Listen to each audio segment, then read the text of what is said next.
Breaking news, demolition team ng Central Mindanao University at mga claimants ng lupa nagkagulo sa loob ng CMU sa Maramag, Bukidnon.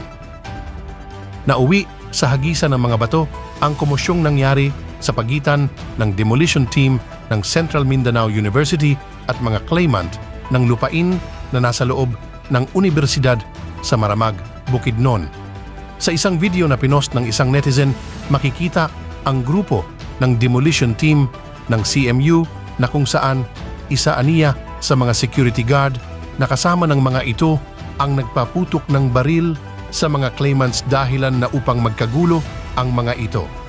Sinubukan pa ng mga security guards ng CMU na paalisin ang ilang mga individual kung saan paaugod sa nasabing lugar.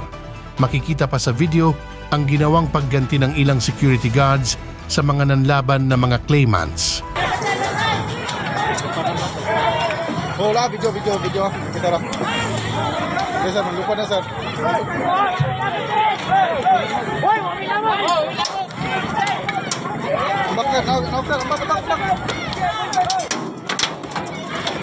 Ang Universidad ng Gitnang Mindanao o CMU ay pamantasan ng Gitnang Mindanao ay isang universidad sa pananaliksik ng estado na matatagpuan sa gitna ng pulo ng Mindanao, lalawigan ng Bukidnon. Itinatag noong 1910, ito ay isa sa mga pinakalumang nangungunang universidad sa Katimugang Pilipinas. 476 na nagbibigay sa CMU ng 3,401 ektarya ng lupa.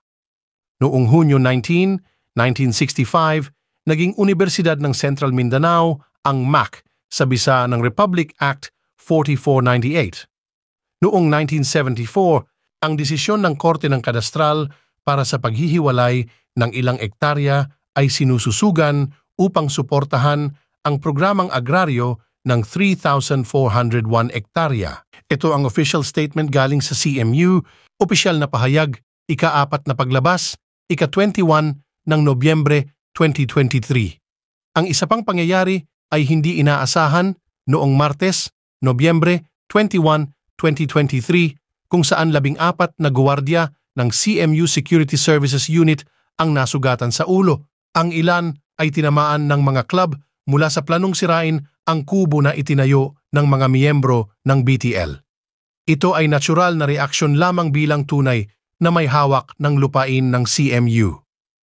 Ang pagpapatuloy at pagbabalik at pagtatayo ng Beef Cattle Project at Field 1 ng mga kubo ng mga miyembro ng BTL ay lumabag sa kasunduan noong Oktubre 31 at Nobyembre 1, 2023 sa harap ng tanggapan ng alkalde sa bayan ng Maramag, Bukidnon. Maraming mga bagong figure ang lumitaw at binuo, karamihan ay mga kababaihan at mga bata na kahit na buong pagmamalaking sumigaw na binayaran nila ang lupang nakuha nila sa CMU. Tahimik na tumanggap ng pera ang mga miyembro ng BTL kapalit ng lupang kukunin ng mga gustong magkaroon ng lupa sa CMU.